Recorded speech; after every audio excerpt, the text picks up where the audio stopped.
still haven't decided how I want to do my car videos, because I feel like the sound quality is not the greatest when you're in the car if you don't have like a little mic or something attached to the phone. So I don't know if I want to get a little mic, a little one you clip on the shirt, a little headset. I don't know. I don't have AirPods, so I don't think that's gonna be something I invest in, but we'll see. Today I want to talk to you guys about, it was like a momentary like daydream. It was weird, but I felt like it was also like that push, like do it now type of thing, and I want to share that with you guys. But first I just want to talk a little bit about why we oftentimes delay things and put things on hold, and typically it's because of fear of judgment, fear of being criticized, fear of being rejected, fear of failure. These are things that really stop us from trying new things, from getting outside of our comfort zone. And I think it's very important that we start to understand that those things are normal. It is normal to fear change. It's normal to not want to get uncomfortable and do something new. It's normal to worry about how people are going to see you and look at you. Like, those things are normal. And actually, like, it kind of lets you know that you're in a somewhat healthy space, because it's when you start to dissociate and become numb that you're not even worried about those things. And that's a very scary place to be. I've been there, and it's not nice. Like, that point is almost like you're in survival mode. You don't even have the capacity to really understand and fully comprehend, you know, the people around you sometimes. And it is, like I said, it's a bad thing, and it's important for us to not only be in a place where we are mentally healthy, but understand what's normal. Like, emotions are oftentimes categorized as good or bad, and the sadness, grief, anger, frustration, all those emotions are typically categorized as bad, and it's not true. There is no such thing as a bad emotion. Like, yeah, you may feel bad from that emotion, because again, good and bad ain't a feeling either. Those are just states of being, not feelings. Feelings are more specific, and I love that we have a feelings wheel that shows you really in depth what emotions and feelings are. You can really kind of like pinpoint and categorize what it is that you're feeling and experiencing. Because emotions and feelings, for better or worse, are indicators. It is data to let us know this is something that you need to pay attention to. If you have an emotion that's making you feel bad, that's making you feel in any type of way frustrated, or like it's not a good emotion to have, that's an indicator to analyze that situation and what caused the emotion, and to now figure out how you're going to solve that problem in your life, how you're going to overcome that situation. It's not to get stuck there. It's not to overanalyze the actual hurt or the feeling of you know, frustration that's coming out of it.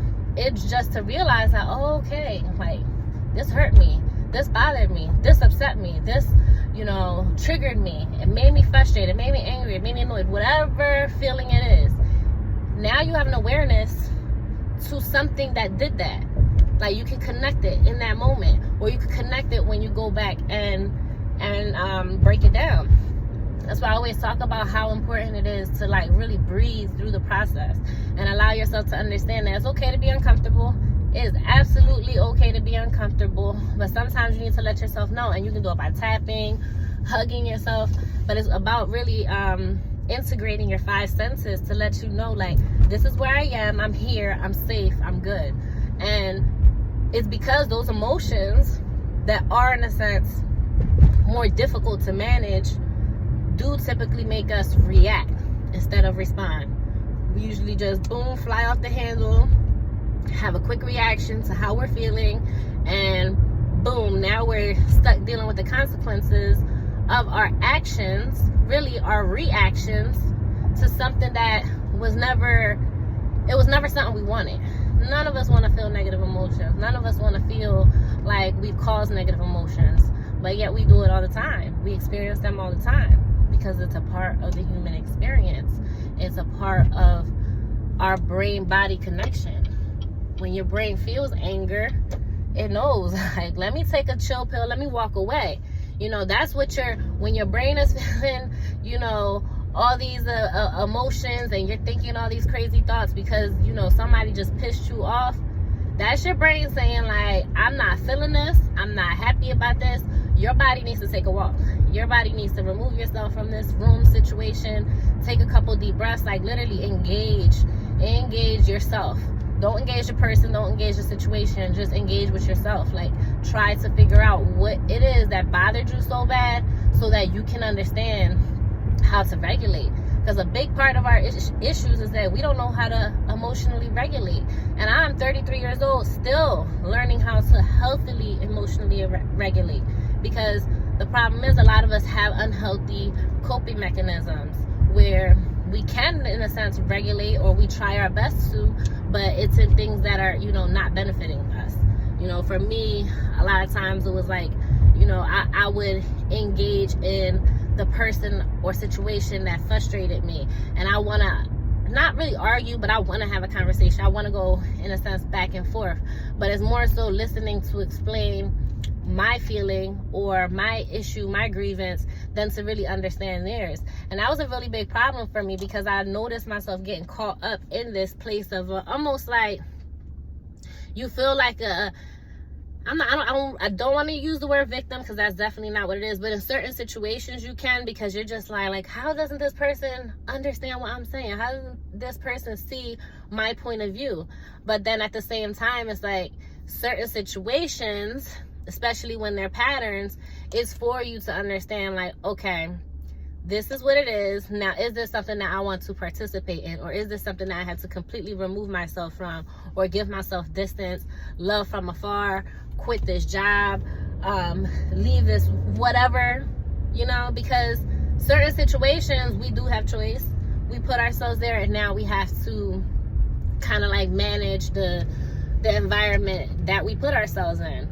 But other times, for example, in parenting, we want to do our best as a parent. Those days that you do get frustrated, that your emotions are all over the place, you don't just return your child to the hospital that they were born in. You kind of have to deal with and regulate your emotions. And the big thing is that as a parent, if you don't know how to regulate your emotions in a healthy way, you have no way to teach and depict that to your children.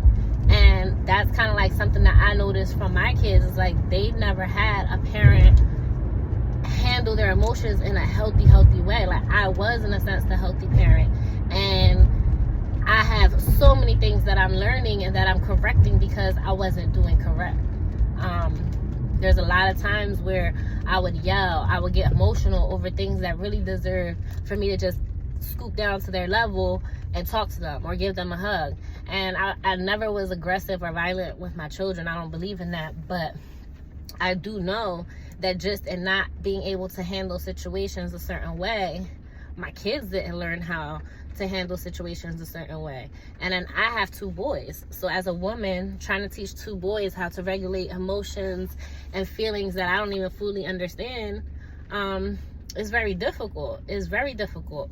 And their father, like, he was not able to teach them that emotional regulation. So now I'm in a learning stage of not only learning how to regulate my emotions, but how to teach that, how to be an example of that. And again, it's very, very important for us to just realize that no emotion is bad. It's okay to be angry. It's okay to be frustrated. It's okay to be annoyed. Especially like if there is other people involved.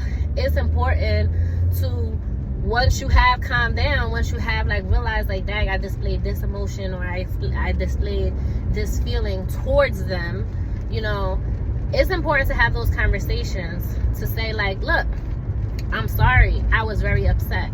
I'm sorry, I was very annoyed. And that doesn't mean that your sorry is always going to be acceptable.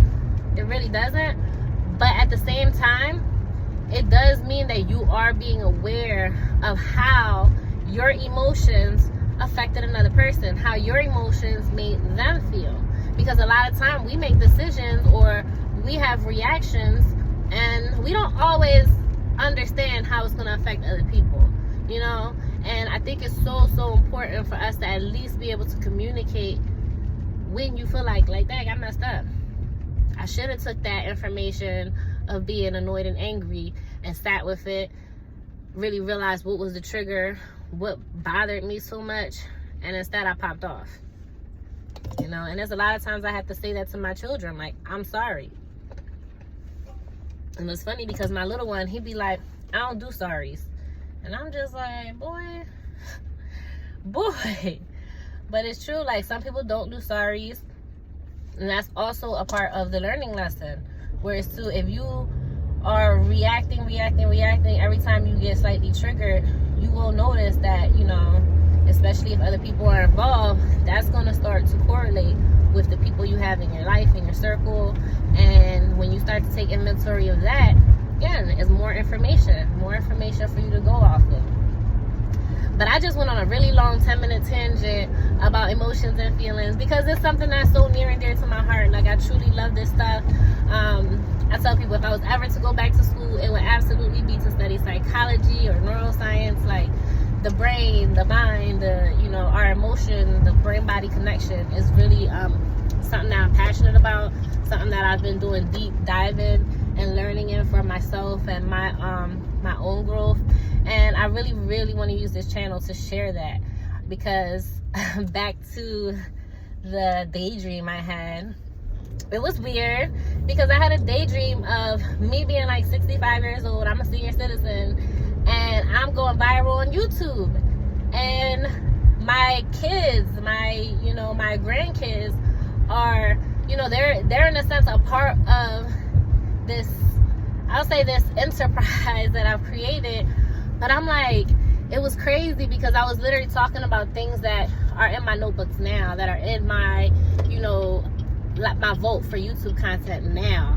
And I was 65. I was a like beautiful older woman with all this wisdom, and I was just sharing that. And it was like, it was dope, but it was also scary because it's like, don't let all this information sit and wait until you know, old to start sharing it. Because I got a lot of gems, not only of wisdom that I've learned and things that I had to go through and face and, you know, really come out the other side to understand the lesson.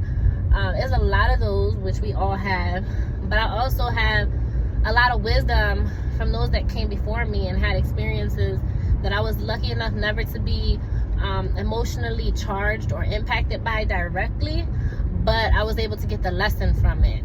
And it took a long time to realize that, but that is the difference between information and knowledge and wisdom.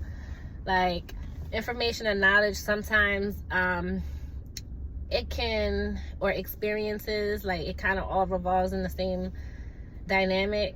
When you experience something, you become informed about it. You learn, or you gain experience and information at the same time.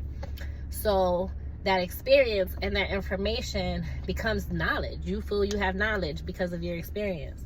So those three words are so important, because it's like, when you gain firsthand experience on something, when you now have this firsthand knowledge, usually that comes with some type of emotional charge, whether that experience and situation made you happy, whether it made you sad, whether, you know, it was informative in an emotionally sad and draining way, or if it was recharging, re-energizing, and just like joyful. That matters, because that emotional charge sometimes dictates how you view that information, that knowledge. Whereas to wisdom comes when all the knowledge no longer has an emotional charge because it's been processed, and that emotional charge is not heavy, whether it's the joy, whether it's the sadness, is no longer emotionally there. So now the knowledge and information becomes clearer. It's almost like that lesson learned. Whereas the same thing happens when we receive wisdom from elders or family members, just from other people. It's like, if you can learn from another person's experience, that's almost like the best type of education to have, because it's like, damn, I learned that. I didn't have to go to school. I didn't have to have that experience. I didn't have to go through what they went through, but I got the lesson. I got the knowledge that they received without all the emotional charge. It's just straight up knowledge. And now I could do with that as I please, but it's like I know now. And I love the saying, if you know better, do better, because I feel like that's something that we all struggle with. But it's so important to know you can learn, you can know better, and we can all do better. The process is really about growing, learning, and unlearning. And I'm telling you, we are never too old. It is never too late. You are right on time for where you need to be. I am right on time for where I need to be. This process is literally one of the longest journeys because it's a lifelong thing. Like you're never done learning, you're never done growing, you're never done seeing and experiencing. And that's the beauty of life, because it can change in an instant. But it's also one of those things that makes you just humble to realize, like, I still got so much more to go. And I just pray and hope that if you heard this, if you stuck around long enough to hear all my, I'm not gonna call it a rant. This is not a rant, but it's just like how I feel, my thoughts. I appreciate you, and I hope that you gain some type of a knowledge or awareness, because I definitely want to share different techniques that I've been using.